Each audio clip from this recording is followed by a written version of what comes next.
Mireille looked exactly the same, or maybe even prettier than the last time I saw her.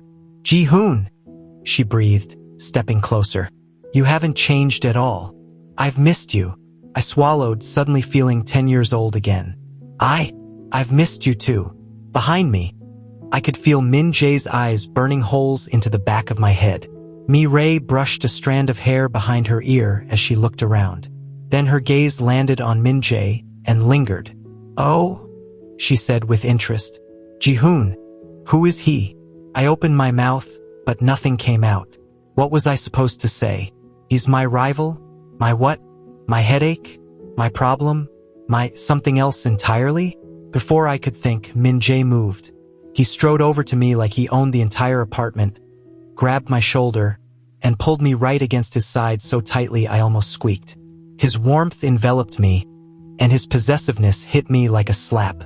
"He's a very important friend," Minj said with that calm, confident voice of his, the one that sounded like a warning. "Very important.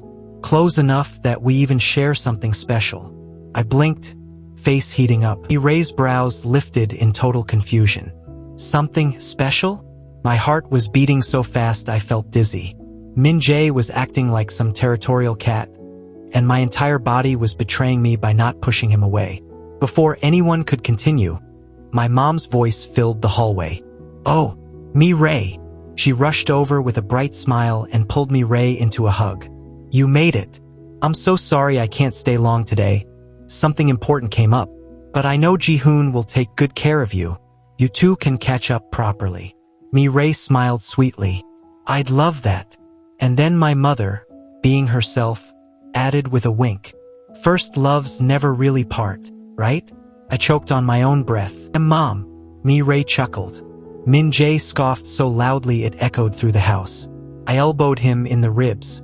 "Can you not?" He just crossed his arms, glaring at the floor like he wanted to crush it. My mom didn't notice any of it. She grabbed her bag and headed out the door. "Have fun, kids. Ji-hoon, be a gentleman.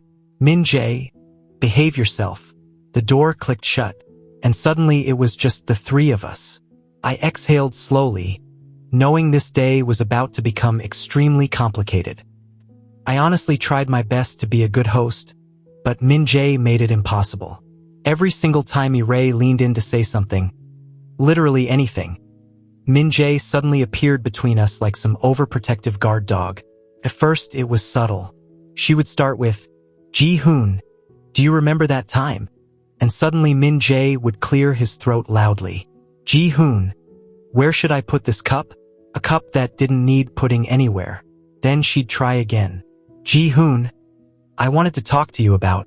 "Oh, Ji-hoon," Minj cut in. "Can you help me find your charger?" My charger. That was literally in his hand. Mireille blinked at him, polite but clearly confused. I wanted to sink into the floor. I forced a smile. "He's, very helpful." She nodded slowly. "I can see that."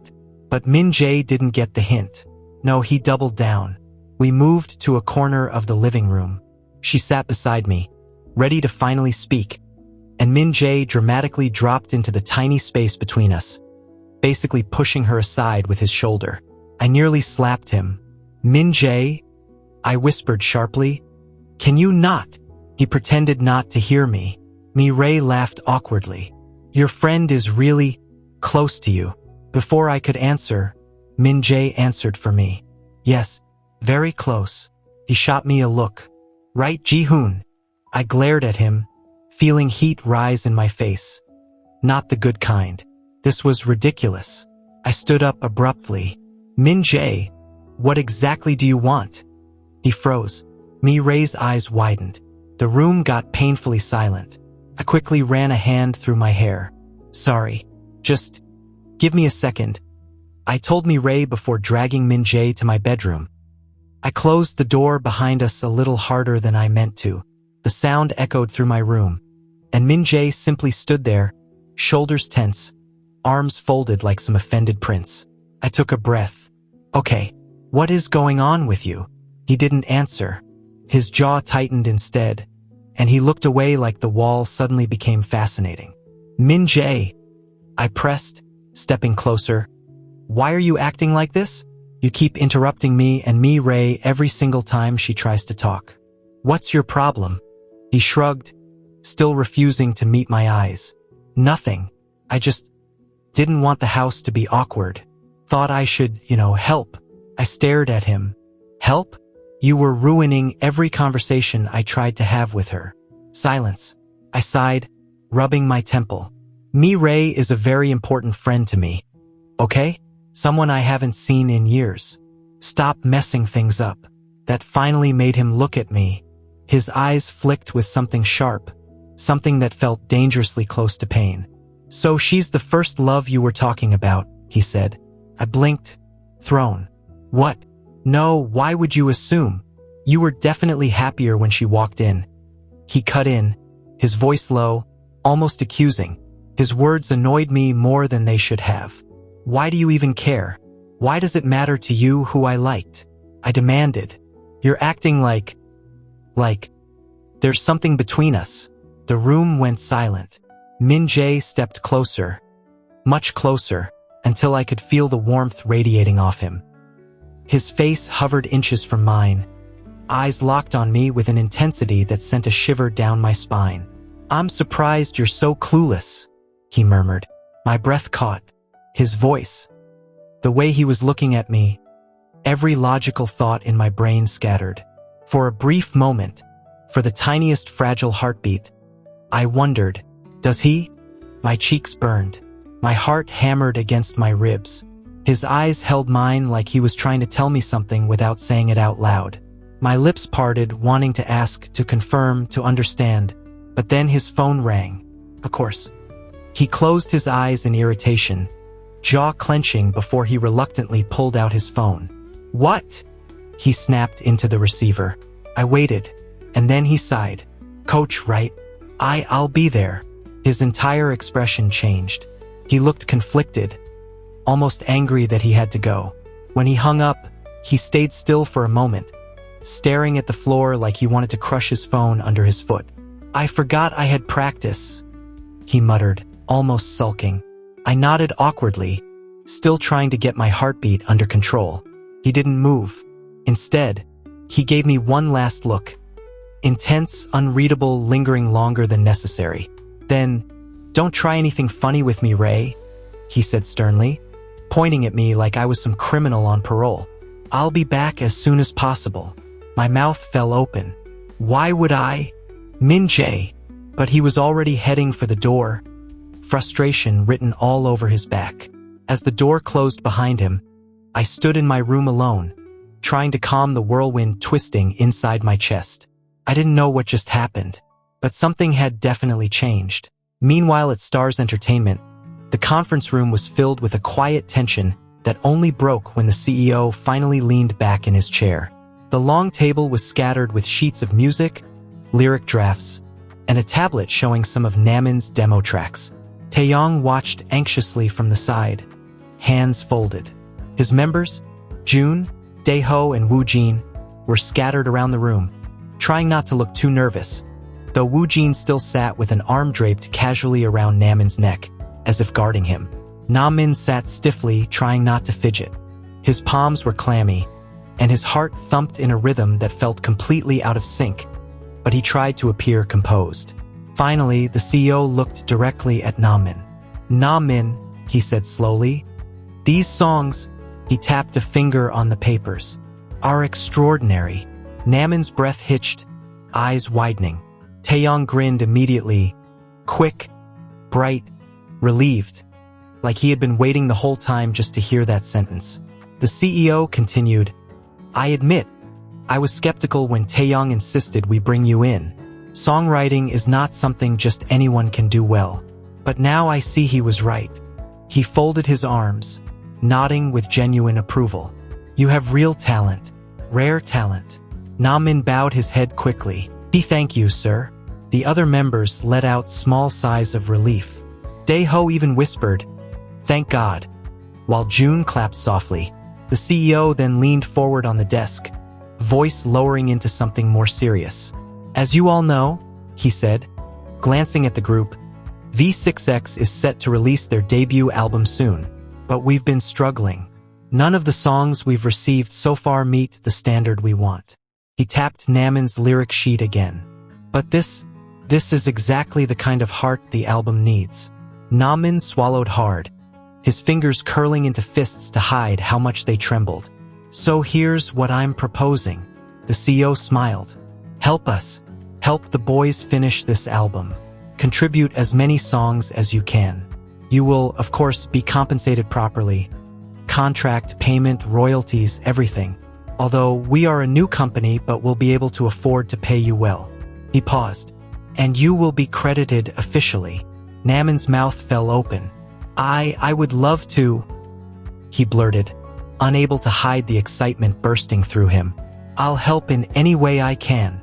Taeyang's face lit up immediately, pride evident in every line of it. Wu Jin gave Namin's shoulder a squeeze, leaning in with a sly grin. Guess you're part of us now. Namin flushed deeply at the proximity, but he couldn't stop smiling. The meeting wrapped up on a high note, and the moment they stepped out of the conference room, Taeyang walked beside Namin with a gentle, almost protective air. Are you tired? Taeyang asked softly, leaning down just a little so he could hear Namin clearly. If you want, I can take you home now. You've been through a lot today. Namin shook his head quickly, flustered by the sudden attention. I'm fine, really. I still can't believe all of this is happening. His smile was small but genuine, and Taeyang found his own lips curling before he could help it. Just then, Wu Jin popped up seemingly out of nowhere, arms slung around Namin's shoulder like they had been friends for years instead of hours. There you are. We were looking everywhere for you too, Wu Jin said brightly. The rest of the members filtered in behind him, already buzzing with excitement. Since our precious songwriter has officially joined us, how about we celebrate? Drinks on us. Namin blinked in surprise. He drinks. Taeyang stepped in immediately. No, he's underage. But Wu Jin waved that off with a dramatic sigh. Dong Seng, he's practically an adult. And it's just drinks to celebrate. We won't let him get drunk. Yeah, June chimed in. Just soda or whatever he wants. He doesn't have to drink alcohol. Taeyang looked ready to argue again, jaw tight, brows pulling together. But Namin, sensing the tension, gently stepped out of Wu Jin's hold. I can drink, Namin said in a small but steady voice. I mean, only a little, but it's fine. I don't mind. Really. Wu Jin grinned victoriously and thumped him on the back. Great. Then it's settled. The table had erupted into one of those loud, warm, chaotic group moments. Laughter bouncing off the walls, chopsticks clicking, Wu Jin cracking jokes while the manager pretended not to scold them. In the middle of all this, Wu Jin leaned forward on his elbows, eyes twinkling. So, Namin, he said, stretching his words playfully, why do you like our group so much? There are dozens of idol groups out there. Why us? Namin froze for a moment, cheeks pink, fingers nervously twirling with the condensation on his glass. It's because, he swallowed. You gave me hope, when things felt hopeless. Taeyang's chopsticks paused mid-air. Namin continued quietly. There was a time when everything felt too heavy, but your songs reminded me that even the smallest light can guide you through the darkest tunnel. Taeyang's eyes widened. That exact sentence, those exact words, they were written in the anonymous fan letter he had treasured for years, letters he thought were from Jihoon. His chest tightened with surprise. Why did Namin say the same thing? Before Taeyang could ask anything, Wu Jin jumped in again, grinning. Then tell us, who's your favorite member? Come on, be honest. Taeyang stiffened, turning slightly toward Namin, watching him carefully. Namin panicked. The truth was simple, it was Taeyang. It had always been Taeyang. But saying it with Taeyang sitting right there staring at him with those gentle, curious eyes? Impossible. So he blurted out the first alternative that came to mind. Wu Jin. The table exploded. Wu Jin practically shrieked in delight. Me! For real! He threw an arm around Namin in a tight side hug. Ego, come drink with me then. My favorite new little genius songwriter. Min smiled shyly and took a tiny sip of his drink. Barely half a mouthful. But Taeyong noticed the shift instantly. The way Min blinked a little slower. The tiny wobble in his equilibrium. The faint pink blooming across his cheeks. That tiny sip had already hit him. A few minutes later, Min stood up, wobbling slightly. I'm just going to get some air, he murmured, bowing politely before heading toward the balcony outside the restaurant. Taeyong watched his retreating figure for 5 seconds, 10, before quietly getting up and following him. Outside, the air was cool and refreshing. Min leaned against the railing, steadying his breathing. Min, Taeyong called softly. Min turned, surprised. Oh, Taeyong, I'm okay, really. I just needed fresh air. You look a little flushed, Taeyong said, stepping closer. Not too close, but close enough to shield him from the wind. Are you sure you're all right? Min nodded too quickly. I'm fine. Taeyong wasn't convinced, but he let it slide. For now. Instead, he asked, earlier, the words you said, about the smallest light guiding the darkest tunnel. His tone was casual, but his eyes were searching. Where did that come from? Min looked down. Oh, that is something I always told myself when I was struggling. Kind of like a mantra, I guess. Taeyong let out a breath and smiled softly. I see. It's a good phrase. He didn't press further. He didn't want to. Things felt fragile, gentle, like a moment that could break if touched too hard. So he shifted to something lighter. Then tell me the truth, Taeyong said quietly, leaning closer. Who's your favorite member? Really? Min's ears turned bright red. He lowered his gaze, voice barely above a whisper. You! Taeyong couldn't hide the smile that spread across his face. Warm, surprised, a little shy. I thought so. Min laughed softly, embarrassed. Taeyong chuckled along with him, the tension dissolving. They stood like that for a moment, enjoying the night breeze. The moon hung low and luminous above them.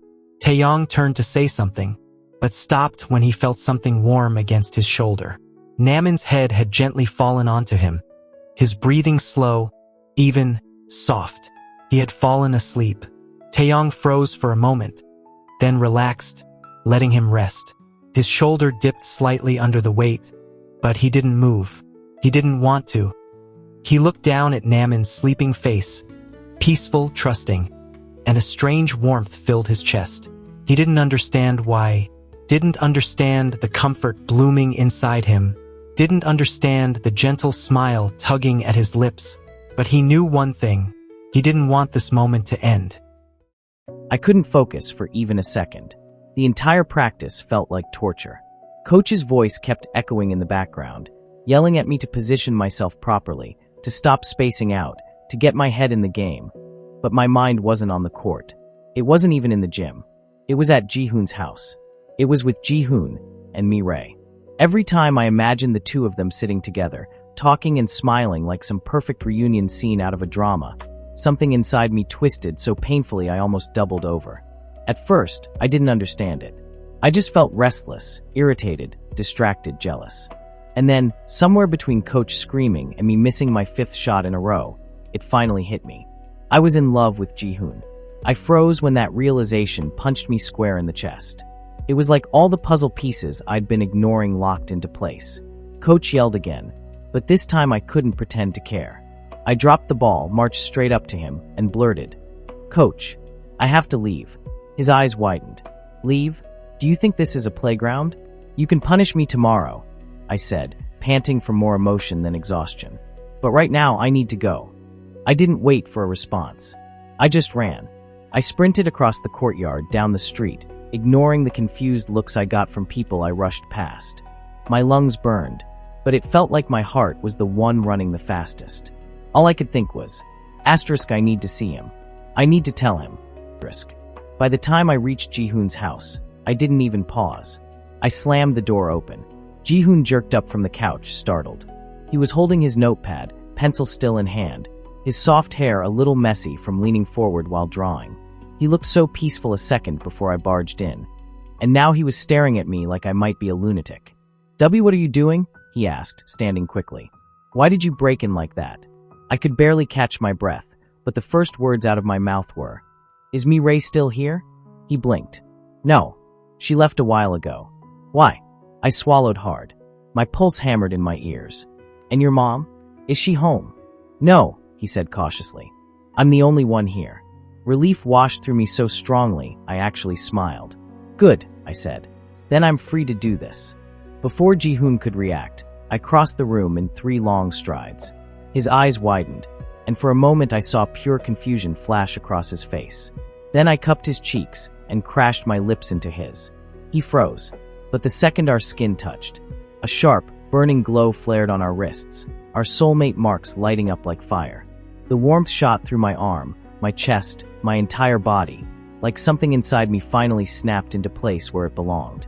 Ji-hoon gasped against my mouth, and I knew he felt it too, the pull, the truth, the bond. We were soulmates. I held him closer, unable to stop myself, unable to breathe, unable to think. Thanks for watching. Like and subscribe to the channel for more episodes.